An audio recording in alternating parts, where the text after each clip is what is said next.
Bismillahirrahmanirrahim. Alhamdulillahi rabbil alamin. Wassalatu wassalamu ala asyrafil anbiya'i wal mursalin wa ala alihi wa sahbihi ajma'in. Rabbi shrah li sadri wa yassir li amri wahlul 'uqdatam min lisani yafqahu qawli. Subhanaka la ilma lana illa ma 'allamtana innaka antal alimul hakim. Wa la hawla wa la quwwata illa billahil 'aliyyil 'azim.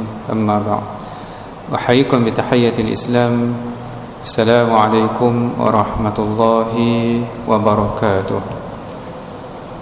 Alhamdulillah, syukur kita kepada Allah Subhanahu wa taala. Dengan izin kurnia Allah, masih lagi kita diberi modal, yakni umur kita, untuk terus kita berniaga, melabur untuk mencari laba dan untung, untuk kita bawa bertemu dengan Allah Subhanahu wa taala insya-Allah. Tuan-tuan dan puan yang dirahmati Allah sekalian, walaupun kita diuji sedikit dengan wabak, tapi alhamdulillah dengan izin Allah, kurnia Allah, kita mampu untuk mengawalnya. Semuanya berlaku dengan izin Allah, kurniaan Allah dan peraturan Allah. Sistem Allah Ta'ala itu sangat mudah, iaitu la in syakartum la azidannakum. Kalau kamu bersyukur, aku akan tambahkan lagi nikmatku ke atas kamu. Tetapi sekiranya kamu kufur, tidak tahu bersyukur, tidak tahu menghargai dan menggunakan nikmat ini, maka Allah Ta'ala memberi ancaman yang keras. La in kafartum inna azabi lasyadid. Sekiranya kamu kufur, maka Allah Ta'ala memberi ancaman, sesungguhnya azab aku amat pedih. Tuan-tuan dan puan yang dirahmati Allah sekalian, dengan nikmat Allah juga Allah Ta'ala masih lagi memberi keupayaan kepada kita, takdir kepada kita untuk berada di tempat yang baik, melakukan sesuatu yang baik. Maka ketahuilah, semuanya ini berlaku bukan secara mutlaknya dengan kehendak kita, keinginan kita, tetapi sebenarnya ia berlaku menurut keinginan dan kehendak daripada Allah Subhanahu wa taala. Kerana kehendak dan keinginan kita pastinya tidak akan berlaku jika ia tidak seiring, bertepatan dengan takdir dan kehendak Allah Subhanahu wa taala. Sebab itu bila mana tuan-tuan dan puan-puan mampu untuk berbuat baik, tidak perlulah untuk kita merasa diri kita ini baik. Yang baiknya bukan kita, yang baiknya adalah Allah. Allah lah yang maha baik, yang telah menetapkan kebaikan untuk diri kita. Jadi jangan kita rasa diri kita ini baik, apatah lagi untuk memandang rendah dan hina kepada orang lain. Kewajipan kita, jika ia baik, bersyukur saja. Jika ia tidak baik, maka bersabar. Sesungguhnya Allah Ta'ala itu maha baik. Mustahillah akan terbit daripada yang maha baik sesuatu yang tidak baik. Orang muda-muda kata I cannot brain, maksudnya tak boleh nak fikir. Daripada yang maha baik tiba-tiba terbit sesuatu yang tidak baik, maksudnya pastinya ada percanggahan di situ. Cuma takrif baik itu perlu ditarifkan, tuan-tuan sekalian. Sebab takrif baik bagi pencuri ialah siapa-siapa yang dapat mencuri dengan jumlah yang banyak tanpa dapat ditangkap, maka itulah pencuri yang baik. Pelacur yang baik dia panggil an ethical prostitute, dia panggil in the West. Pelacur yang beretika, iaitu yang menjaga, menyimpan rahsia klien dia dan regular check up, maksudnya itu pelacur yang baik dan beretika. Tapi kita tak ikut takrif ini. Takrif baik kita ialah yang pertama, syarat baik useful, mesti berfaedah. Faedah saja tidak melengkapi syarat baik. Sebab riba baik untuk bank, tapi tak baik untuk syarak. Sebab syarat baik ada dua. Yang pertama, it must be useful, dan yang kedua, it must be syariah compliant, maksudnya baru jadi baik, maksudnya. Kalau tidak, dia tidak melengkapi syarat baik. Buruk pun macam tu. Buruk, syarat yang utama dia ada dua syarat juga untuk jadi sesuatu itu buruk. Dalam syarak ada dua. Yang pertama, harmful, maksudnya sesuatu itu memudaratkan. Tapi memudaratkan tak semestinya buruk, maksudnya. Tuan-tuan sekalian, sebab syarat untuk menjadi buruk dia ada dua. Yang pertama, harmful. Sebab tu saya kata kalau mudarat tak semestinya tidak baik. Sebab ada banyak juga yang memudaratkan tapi baik, maksudnya. Contoh apa? Contoh derma organ. Derma organ memudaratkan tapi baik. Hudud memudaratkan, tuan-tuan sekalian, menjatuhkan maruah tapi baik, maksudnya. Jadi syarat untuk jadi tak baik iaitu pertama memudaratkan, dan yang kedua not syariah compliant, maksudnya tidak menepati kehendak syarak. Jadi dua syarat ni, tuan-tuan sekalian. Tuan-tuan dan puan yang dirahmati Allah sekalian. Jadi alhamdulillah, syukur kita kepada Allah Subhanahu Wa Taala, sebab Allah Taala memberi nikmat kepada kita untuk terus kita ditakdirkan berada di tempat yang baik, melakukan sesuatu yang baik. Baik. Takrif baik dia apa, tuan-tuan sekalian? Kita takrif baik ni macam, Ustaz, saya kalau baik ni Ustaz, kalau kena dengan keinginan saya baik ya. Kalau tak kena dengan keinginan saya tak baik ya Ustaz. Jadi sekarang ni kita ni hamba siapa? Kalau macam tu takrif kita, maksudnya kita ni hamba keinginan lah. Kita ni hamba Allah. Bila hamba Allah, bila Allah Ta'ala kata baik, baik ya. Bila Allah Ta'ala kata tak baik, tak baik ya, maksudnya. Bukan boleh ikut keinginan kita, maksudnya. Jadi tuan-tuan dan puan yang dirahmati Allah sekalian, itu kita harus faham, maksudnya. Jadi walaupun nampak tak baik, tapi kita kena pegang hakikat Allah Ta'ala itu maha baik. Bila dia maha baik, pastinya yang terbit daripada yang maha baik pastinya baik juga. Cuma kita tak tahu hikmah dia. Kita tak tahu hikmah dia. Ada yang kita tahu dan ada yang kita tidak tahu, tuan-tuan sekalian. Jadi tapi yakin, pegang kepada hakikat Allah Subhanahu Wa Taala. Sebab tu kena kenal awwaluddin ma'rifatullah. Seawal-awal agama kenal Allah. Sebab tu kalau pegang hakikat tersebut, insya-Allah, tuan-tuan sekalian, setiap persoalan ada jawapannya. Tapi tak semestinya jawapan itu memuaskan hati kita. Tuan-tuan sekalian, Allah Ta'ala buat sesuatu bukan untuk nak memuaskan hati kita. Kita kena pegang tu, tuan-tuan sekalian. Baik, kita sambung lagi dengan kitab Bimbingan Mukminin pada Mencari Ridha Rabbul Alamin, karangan Hujjatul Islam Imam Al-Ghazali rahimahullah. Kita mungkin tak mulakan dengan zikir sementara waktu sebab tempoh yang terhad. Baik, secara logiknya kata Imam Ghazali, jika sekiranya nafsu itu dengan jalan kebiasaan saja dapat merasa enak berbuat kebatilan. Dulu kita bagi contoh kan, orang main judi ni, tuan-tuan sekalian, setakat ni tak ada siapa-siapa yang kata bagus lah, kecuali tokek judi ya. Yang kata bagus ada ada. Oh baik ya. Takat ni tak ada, tuan-tuan sekalian.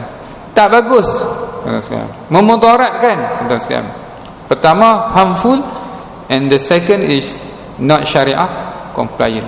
Tuan-tuan. Tapi tuan-tuan sekalian, kalau kita sembang dengan kaki judi, dia kata kau tak tahu, belum cuba belum tahu. Sebab apa? Sebab dia duk biasa. Dia biasa main selalu, tuan-tuan sekalian. Dah jadi kebiasaan. Macam tu tuan-tuan sekalian. Nafsu. Mula-mula rasa bersalah, tuan-tuan sekalian, yang hisap rokok. Belajar hisap rokok, batuk, tuan-tuan sekalian, nak termuntah, tuan-tuan sekalian. Tapi buat juga lama-lama dia jadi kebiasaan. Dosa macam tu. Dia macam makan, orang kata makan makanan apa, dulu orang kata makan makanan yang apa, dulu standard dulu tuan-tuan sekalian, makan apa apa kan, dulu nak sebut takut orang saman pula. Tak ada. Rasa marah, apa yang makan ni, mak marah kan, tuan-tuan sekalian. Lepas tu makan juga kan. Tapi lama-lama jadi sedap pula, tuan-tuan sekalian, kan. Dulu makan Maggi dulu kan, Maggi. Tapi sekarang Maggi aras baru, tuan-tuan sekalian, dia ada vitamin semua dah. Marah anak makan Maggi, lalai kita pergi haji pantai baik Maggi. Kat Mekah, tuan-tuan sekalian. Tuan-tuan sekalian, rasa bersalah. Tapi lama-lama tuan-tuan sekalian dia jadi sedap pula, tuan-tuan sekalian. Begitu juga tuan-tuan sekalian. Tuan-tuan dan puan yang dirahmati Allah sekalian, dia punya keyword dia kebiasaan buat. Mula-mula rasa bersalah, tuan-tuan sekalian. Rasa bersalah, balik tidak tak lena, astaghfirullahalazim, tuan-tuan sekalian. Tapi buat lagi. Lama-lama dia jadi sonok. Dia jadi sonok, tuan-tuan sekalian. Lama-lama dia jadi biasa. Tu yang dia panggil, tu dia panggil ma'ruf, tuan-tuan sekalian. Ma'ruf ni tak semestinya baik. Ma'ruf ni daripada perkataan arafa to know. Ma'ruf known, it is known. Maksudnya benda baik ni, tuan-tuan sekalian, known to our fitrah kita baik. Sebab kalau kita duk biasa buat benda, kita duk buat benda baik, tuan-tuan sekalian, kita rasa seronok. Sebab benda tu it is known to our fitrah. Benda jahat ni dia kita panggil apa? Munkar, nakara, strange, maksudnya stranger. Sebab itu bila tuan-tuan buat perkara munkar, tuan-tuan rasa apa? Rasa bersalah, rasa tak kena. Tapi bila duk buat selalu, dia semakin kenal. Lama-lama it become known. Maksudnya tuan-tuan sekalian, fitrah kita daripada baik dah bertukar jadi fitrah tak baik. Itu bahaya, tuan-tuan sekalian. Satanic dia panggil. Kalau bahasa Inggeris kita panggil satanic. Kalau dalam bahasa Melayu setan. Sedap. Dia jadi macam tu lah, tuan-tuan sekalian. Panggil tak elok, tapi biasa. Saya tak boleh fikir macam mana kes yang terbaru hari ni, tuan-tuan sekalian. Lahir anak campak, buang, tuan-tuan sekalian. Jadi kita tak boleh nak judge, tuan-tuan sekalian. Kadang-kadang orang yang berada dalam keadaan, in order to understand people, you must put yourself in their shoes. Kita tak duduk tempat tu. Kadang-kadang kita judge, tuan-tuan sekalian, kita impose our own script. Jadi kadang-kadang tak adil, tuan-tuan sekalian. Jadi kalau nak faham, rujuk dia, orang yang buat tu dengan counselling. Jadi kita tahu sebab apa dia buat, tuan-tuan sekalian. Sebab orang yang kadang-kadang, tuan-tuan sekalian, bila dia buat sesuatu, dia buat dalam keadaan dia tidak waras, tuan-tuan sekalian. Dia tertekan, kepalanya jadi gelap, tak nampak apa. Bila dia buat, lepas tu dia akan menyesal. Lepas tu kita pergi judge macam-macam, tuan-tuan sekalian. Kata macam-macam, kita tak faham keadaan dia, tuan-tuan sekalian. Sila-sila Allah Ta'ala boleh ampunkan dia apa? Dengan keadaan dia buat macam tu, dalam keadaan dia hilang pertimbangan, dia buat macam tu, Allah Ta'ala boleh ampunkan dia. Kita dah macam-macam kita label, tuan-tuan sekalian. Akhirnya dosa kita tak pasal-pasal, tak ada urusan pun dengan kita. Kita dah pergi label macam-macam, kita terkena pergi jumpa dia, pergi minta maaf dengan dia. Sebab itu, tuan-tuan sekalian, jangan cepat menghukum. Maksudnya kita kena faham dulu, tuan-tuan sekalian. Cuma kita bercakap dari segi general principle, tuan-tuan sekalian. Bila dia biasakan berbuatnya dalam masa yang panjang dan memaksanya untuk mengerjakan terus menerus, lama-lama dia jadi biasa, tak rasa bersalah lah, tuan-tuan sekalian. Syaitan pandai, dia pula tolong cover. Syaitan ni, dia bab ni, tuan-tuan sekalian, dia sangat membantu. Dia akan sediakan hujah-hujah, dia akan sediakan jalan untuk cover kita punya bila buat dosa, tuan-tuan sekalian. Lepas tu Lepas tu tuan-tuan sekalian, kebetulan pula kita semakin jauh daripada Allah, Tuhan marah kat kita, maka Tuhan pun tak suka kat kita, Tuhan biarkan kita. Dah lah tinggal kita dengan syaitan. Syaitan bantu kita. Kita kata kita bagus lah, kan? Tengok aku pandai bah, aku buat siapa tak tahu. Tuan-tuan sekalian, sebenarnya Tuhan tahu, Tuhan boleh buka je, tapi Tuhan dah tak suka kat kita. Tuhan biarkan kita dengan dosa kita. Ini jaga-jaga tuan-tuan sekalian. Kita panggil istidraj. Istidraj ni tuan-tuan sekalian, Allah Ta'ala bagi apa yang kita nak supaya kita terus dia punya term dia apa? Supaya kita terus bermukim dalam dosa. Ini bahaya tuan-tuan sekalian. Sebab tu jangan rasa bila kita dapat apa yang kita nak Tuhan sayang, tak tuan-tuan sekalian. Takut apa? Takut Tuhan bagi apa yang kita nak di dunia ini supaya kita terus kekal dalam dosa. Sebab tu kita kena jaga tuan-tuan sekalian. Tuan-tuan sekalian, hukuman untuk orang untuk pendosa paling pantas bukan bila kita buat tuan-tuan sekalian. Tuan-tuan kan buat dosa kan, tuan-tuan jalan-jalan terpelecok, jatuh kat situ. Aduh, dosa apa yang aku buat ni, astagfirullahaladzim. Tuan-tuan, tu bukan hukuman, tu teguran. Bagus lah tuan-tuan sekalian. Sebab tu kalau orang yang hebat-hebat ni tuan-tuan sekalian, dia buat je kena terus.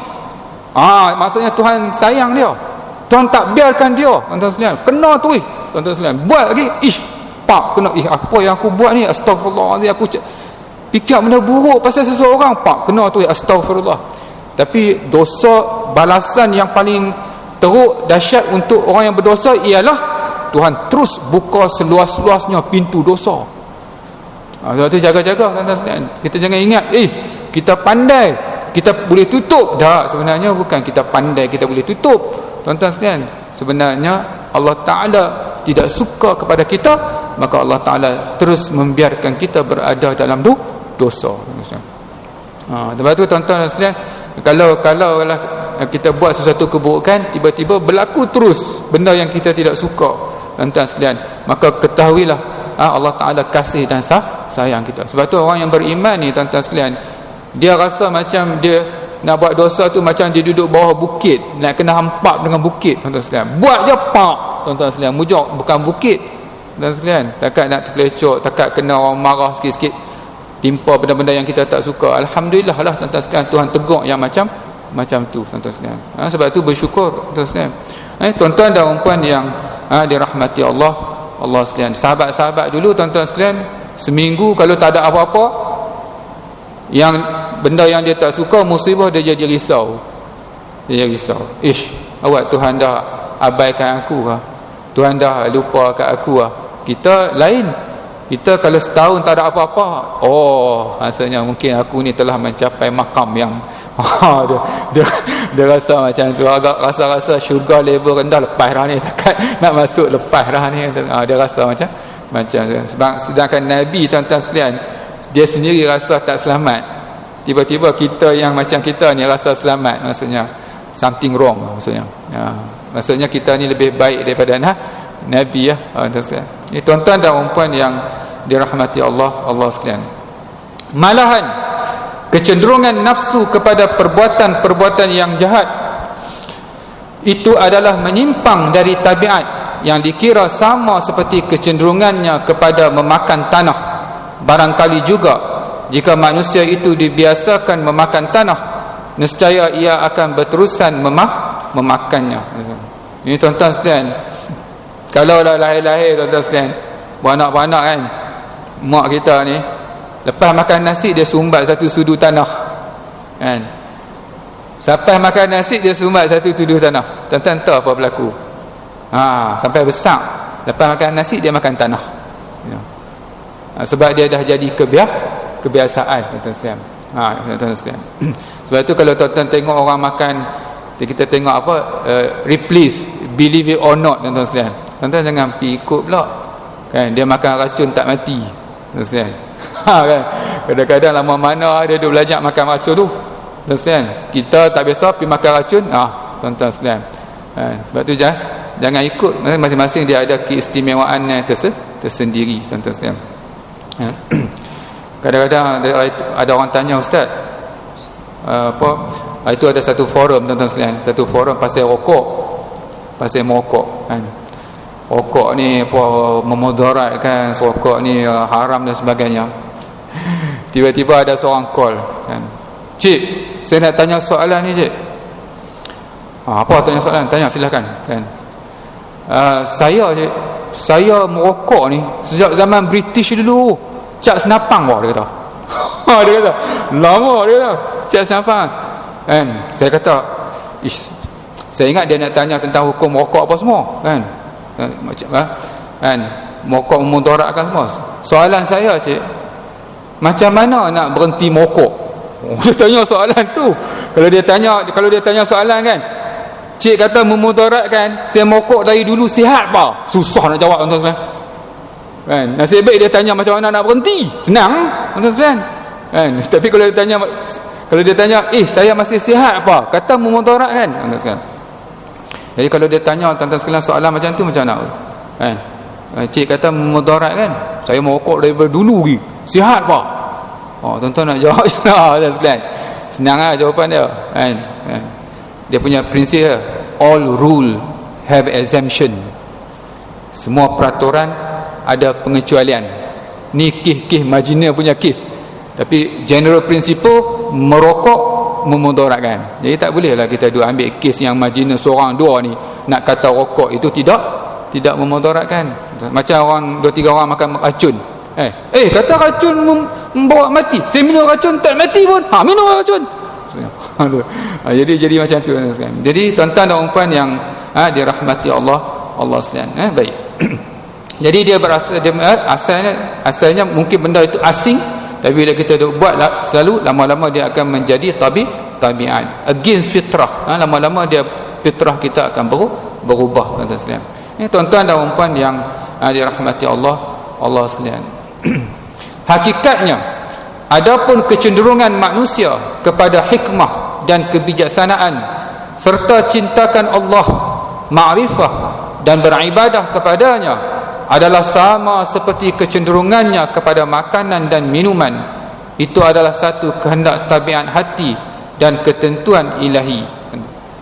Tuan-tuan sekalian, kita ni roh ni tuan-tuan sekalian, makanan roh apa? Makanan roh adalah ilmu, ma'rifah, hikmah kita. Jasad, makanan jasad apa? Makan minum rehat tu tuan-tuan sekalian, tu semua jasad.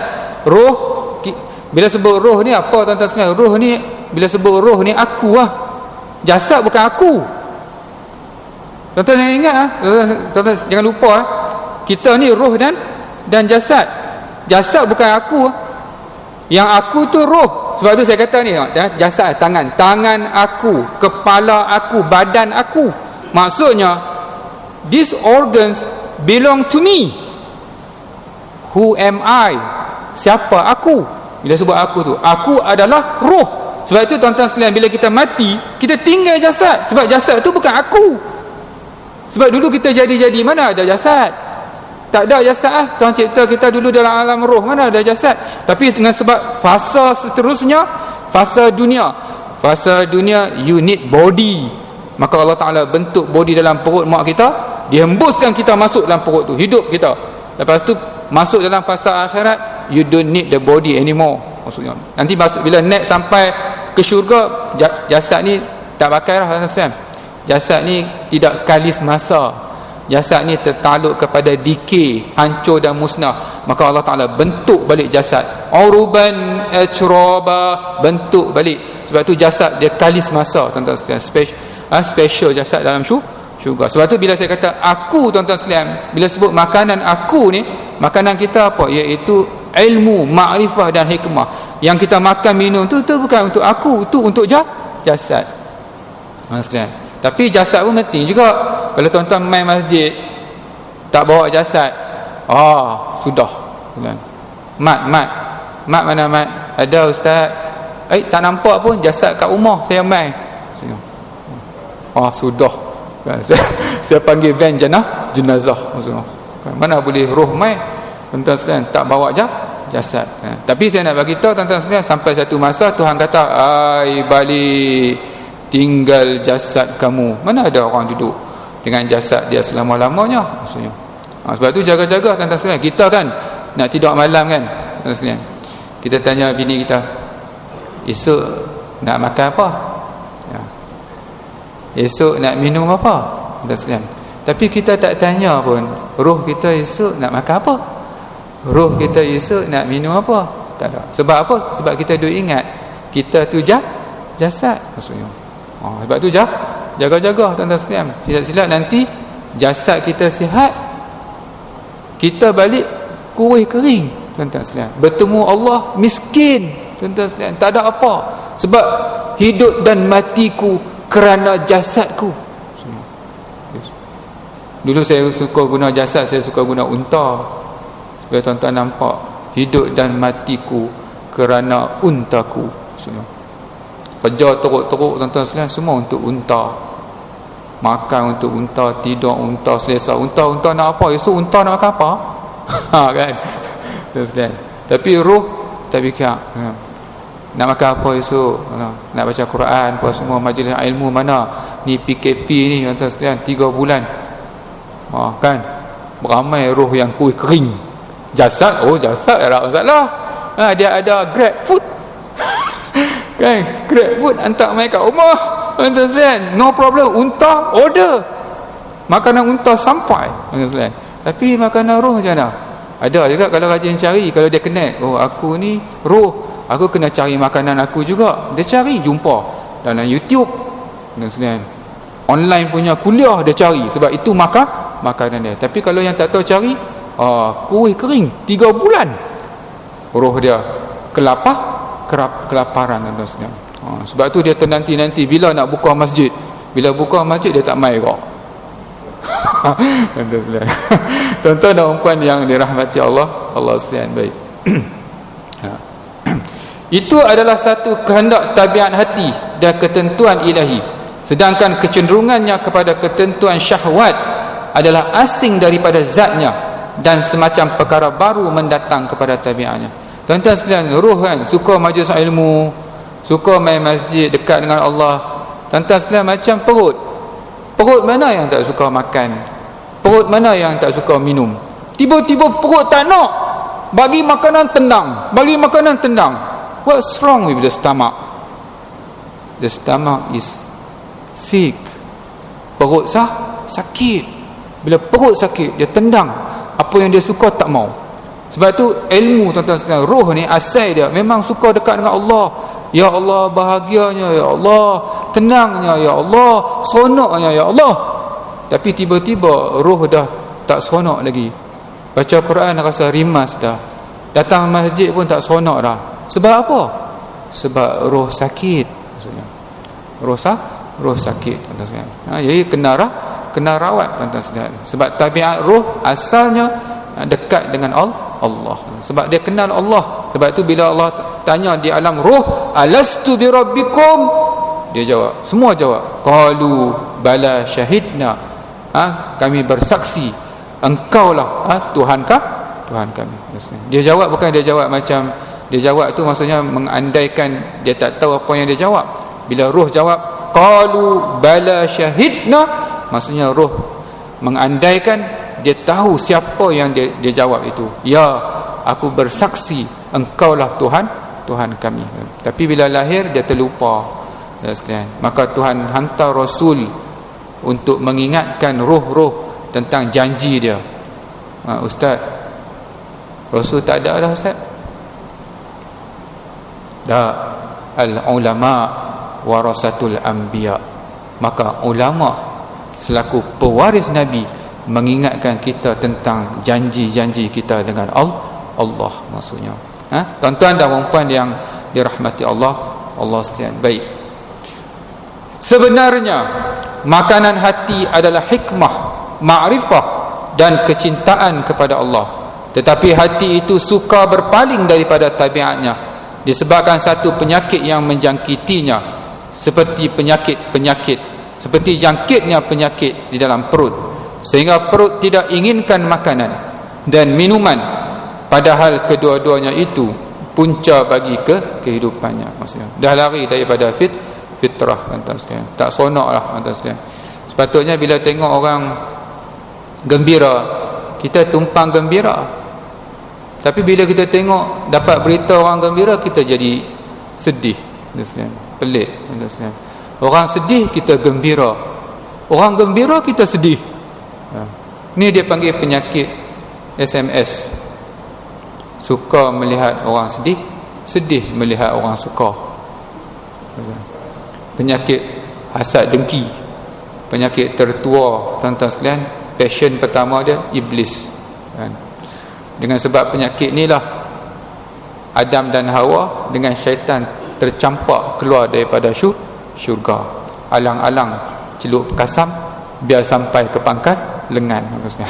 Dengan sebab tuan-tuan sekalian, syaitan begitu marah, lalas sekali dengan penyakit yang sama dia sebarkan. Tuan-tuan sekalian, COVID-19 terbaru saya tahu 2-3 tahun lepas, dalam 14 juta kot dia punya jangkitan dia. Tuan-tuan sekalian, 14 juta dah, berapa kematian dah. Semalam ini berita hari ini, kita punya jiran Indonesia telah memotong China 83,000, Indonesia dah 84,000. Tuan-tuan sekalian, saya nak bagi tahu tuan-tuan sekalian, COVID-19 ni dia berjangkit tuan-tuan sekalian kalau duduk dekat-dekat. Dia jangkit lah. Kalau duduk jauh dia tak jangkit. Tapi tuan-tuan sekalian, penyakit hasad dengki ni duduk jauh mana pun berjangkit. Saya nak beritahu tuan-tuan sekalian, kalau duduk kat Amerika pun tuan-tuan sekalian, sampai online, sampai dia pergi kot online. Dan saya nak beritahu, COVID-19 ni worst come to worst death. Ni kalau kena tuan-tuan sekalian, bahaya dia worst come to worst death. Mati bangkit-bangkit tak ada COVID-19 lah. Habis yang mana dia bangkit-bangkit ada dengan penyakit COVID-19? Tak ada lah. Tak ada. Tapi saya nak beritahu, penyakit hasad dengki ni mati bangkit, penyakit ada lagi. Tuan-tuan sekalian, ada lagi. Tuan-tuan sekalian, tak habis. Tuan-tuan sekalian, lepas tu rawatannya tak ada apa. Rawatannya iaitu bakaran api neraka je. Sebab tu nak bagi tahu, dalam kita duk takut COVID-19 ni tuan-tuan sekalian, hati kita masih terkena penyakit hasad dengki. Ini bahaya tuan-tuan sekalian. Dalam psikologi barat tuan-tuan sekalian, penyakit hasad dengki ni satu-satunya penyakit yang tak ada nikmat langsung. Maksudnya, kalau dosa yang tak ada nikmat langsung, penyakit yang tak ada nikmat langsung, dosa yang tak ada nikmat langsung. Kalau mencuri ada agak nikmat dia, boleh pergi melancong tu, lepas tu kena tangkap masuk penjara. Maknanya ada lah nikmat juga. Tuan-tuan sekalian, penyakit hasad dengki ni no pain, no pleasure, only pain. Maksudnya tak ada nikmat langsung, yang ada hanya kesakitan je tuan-tuan sekalian. Tapi tuan-tuan sekalian, penyakit ni yang paling kena banyak hati kita. Susah tuan-tuan sekalian, memang susah. Minta pertolongan daripada Allah dan minta simpang daripada Allah tuan-tuan sekalian. Tuan-tuan dan puan dan yang dirahmati Allah sekalian, tuan-tuan sekalian, ubat penyakit hasad dengki ni yang paling drastik dan paling cepat, tuan-tuan sekalian, kalau kena lah tuan-tuan sekalian, kalau hati tuan-tuan kena penyakit ni, ubat yang paling cepat iaitu mendoakan kesejahteraan orang yang kita hasad tadi. Kalau kita dapat berita, dia dapat berita gembira tuan-tuan sekalian, tiba-tiba kita rasa sedih. Ya Allah, Kau berkatilah ya Allah apa yang Kau anugerahkan kepada dia, berilah kesihatan kepada dia, murahkan lagi rezeki dia. Hilang tuan-tuan sekalian, hilang penyakit tu. Tapi selalu kita tak doa macam tu lah. Ya Allah, cabutlah. Tuan-tuan sekalian, ambillah. Tuan-tuan sekalian, yang sakit bukan dia, yang sakit kita. Saya nak beritahu, orang yang hasad dengki ni, dia bukan musnahkan orang yang dihasadnya. Orang yang hasad dengki ni, dia musnahkan diri sendiri. So if you love yourself, avoid hasad. Maksudnya, orang yang berhasad dengki ni, dia musuh kepada diri dia sendiri. Dia memusnahkan diri dia. Tuan-tuan, ini tuan-tuan dan puan yang dirahmati Allah sekalian, ini penyakit hati tuan-tuan sekalian. Baik, sikit lagi. Begitulah umpamanya bagi setiap hati yang cenderung kepada sesuatu selain daripada Allah, maka ia tidak akan terlepas daripada penyakit walaupun sekadar kecenderungannya kepada barang itu. Ini tuan-tuan sekalian, ini kalau kita tengok kan tuan-tuan sekalian, kekayaan dunia dan sebagainya, harta dunia, tiba-tiba hati kita jadi takjub. Ya Allah, tengok tuan-tuan sekalian, orang pakai kereta besar-besar apa tu semua, ya dia doa awak tuan-tuan sekalian. Tuan-tuan sekalian, maksudnya hati kita dah ada penyakit. Penyakit apa? Penyakit cinta dunia, hubbud dunia. Tuan-tuan sekalian, ustaz, tak boleh ke ustaz? Boleh ya? Awak tak boleh pula. Sebab tu baca bagi habis. Kecuali jika yang menyebabkan kecenderungan kepada barang itu semata-mata kerana menolongnya untuk mencintai Allah dan mencintai agamanya, ketika itu tiadalah dikatakan bahawa hati itu telah dijangkiti penyakit. Ini tuan-tuan dan puan yang dirahmati Allah sekalian.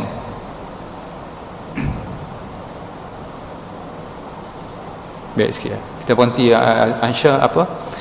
Aisyah kita berhenti.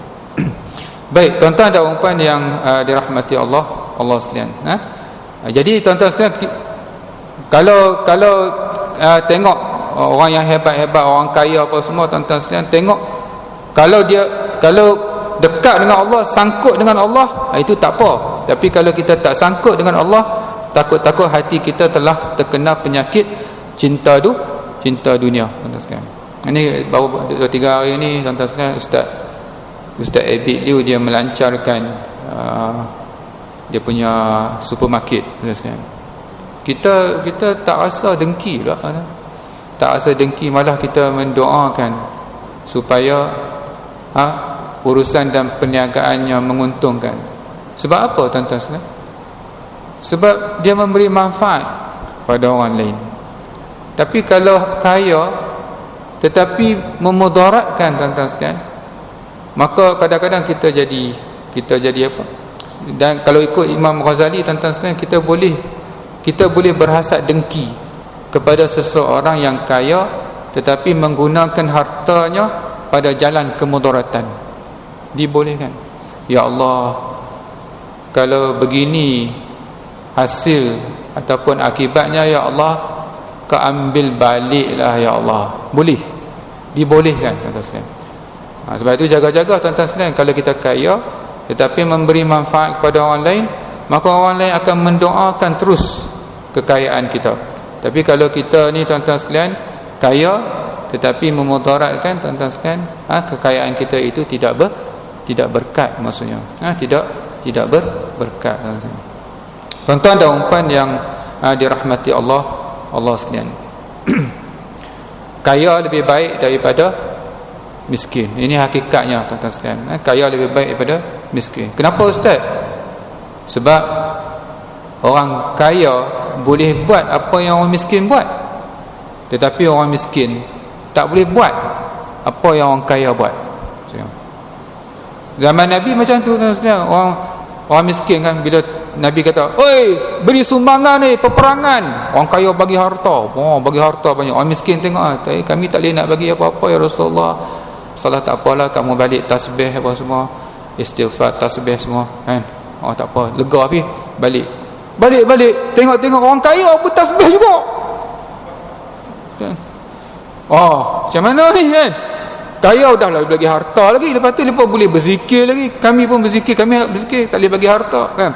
Jumpa Rasulullah lagi, ya Rasulullah, orang kaya berzikir juga. Rasulullah jawab apa? Rezeki masing-masing maksudnya.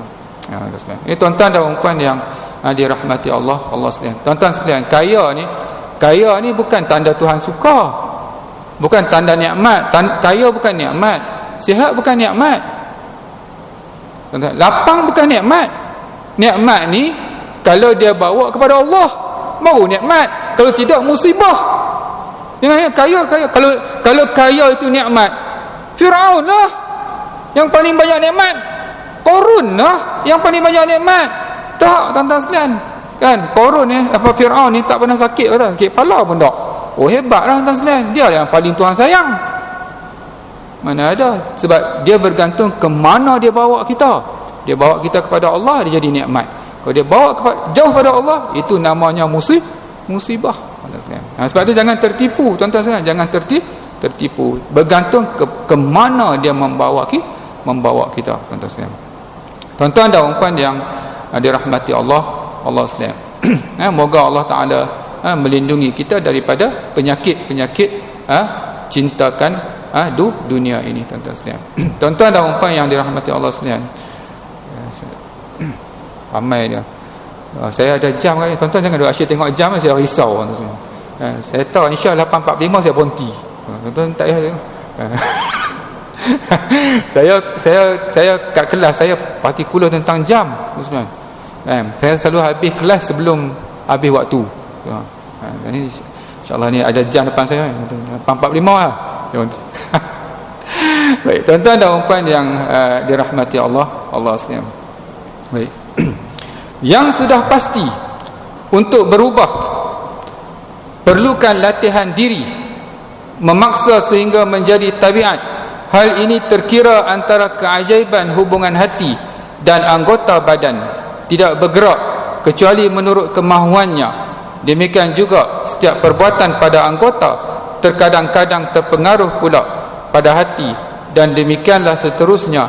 Perkara itu saling tukar menukar. Latihan diri yakni memaksa sehingga menjadi tabiat. Dia macam ni tuan-tuan sekalian, dia punya prinsip dia panggil macam ni, body soul body. Body soul body. Maksudnya apa? Dia macam orang belajar khat Cina lah. Tuan-tuan tengok orang belajar khat Cina kan, dia buat ambil kertas dia ambil dakwah kan, dia buat ui senang lah. Dia tuan-tuan buat tak? Tobat tak jadi. Tuan-tuan sekalian, sebab tu jangan tengok time jadi lah. Ada orang dia suka tengok time jadi, dia tak tengok time tak jadi. Tuan-tuan sekalian, dia kena tengok sebelum nak jadi tu tuan-tuan sekalian, berapa botol dakwah habis, berapa banyak kertas majung habis tuan-tuan sekalian. Dia nak buat tu sebab apa? Dia body tu, latih tu, body buat body tu, paksa diri dia latih, dia lekat kat hati dia. Bila lekat kat hati dia, dia keluar sendiri kat body soul body sekalian. Sebab tu tuan-tuan jangan fokus kat nikmat je. Dia sakit lama mana dia duduk belajar tu. Kita ni tuan-tuan sekalian suka fokus kat nikmat je. Tengok orang jual lemak kan, pipi pukul 8 pagi, makcik habis dah makcik, cepatnya makcik. Kalau macam ni menega, saya pun nak menega. Dia menega seminggu je lingkup. Sebab apa? Sebab dia duduk tengok tang nikmat je, dia tak tengok tang sakit tuan-tuan sekalian. Saya nak bagi tuan-tuan sekalian, saya nak beritahu tuan-tuan sekalian, Tuhan cipta sesuatu berpasangan. Pegang ni, Tuhan cipta sesuatu berpasangan. Waktu tuan-tuan gembira, jangan gembira sangat, sebab pasangan gembira adalah sedih. Sebab tu bila tuan-tuan sedih, tuan-tuan jangan terlampau sedih sangat, sebab pasangan kepada sedih adalah gembira. Sebab tu kalau tuan-tuan sonok macam mana tu, saya kan kalau tengok orang kadang-kadang gelak, orang gelak, dia gelak, saya bayang muka jenazah. Kalau jenazah macam mana dia ni? Tuan-tuan sekalian, kan? Sebab hakikatnya Tuhan cipta sesuatu berpasangan. Waktu kita di atas, kita kena ingat pasangan atas lawan pada atas, bawah. Waktu ni kita duduk atas, satu hari kita akan ke bawah. Waktu kita bawah, kita kena lawan dia iaitu atas. Jadi kalau kita ingat macam tu tuan-tuan sekalian, kita tak akan melampau dalam sesuatu. Tuhan pun sebut macam tu, kalau kamu gembira, jangan kamu terlampau gembira. Sebab kamu gembira tu sebab bukan kerana kamu gembira tu sepatutnya kamu berterima kasih kepada aku sebab aku yang tentukan. Tuan-tuan sekalian, kita cukuplah sekadar itu tuan-tuan sekalian. Moga apa yang kita dapat itu kita amalkan. Tidak ada gunanya ilmu melainkan untuk diamalkan. Yang baik pastinya daripada Allah, dan yang taif daripada kelemahan diri saya sendiri. Kita tangguhkan majlis kita dengan tasbih kafarah dan suratul Asr. Subhanakallahumma wa bihamdika asyhadu an la ilaha illa anta astaghfiruka wa atubu ilaik. Bismillahirrahmanirrahim. Wal 'asri innal insana lafi khusr illa alladhina amanu wa 'amilus solihat wa tawasaw bil haqqi wa tawasaw bis sabr. Wassalamu alaikum warahmatullahi wabarakatuh.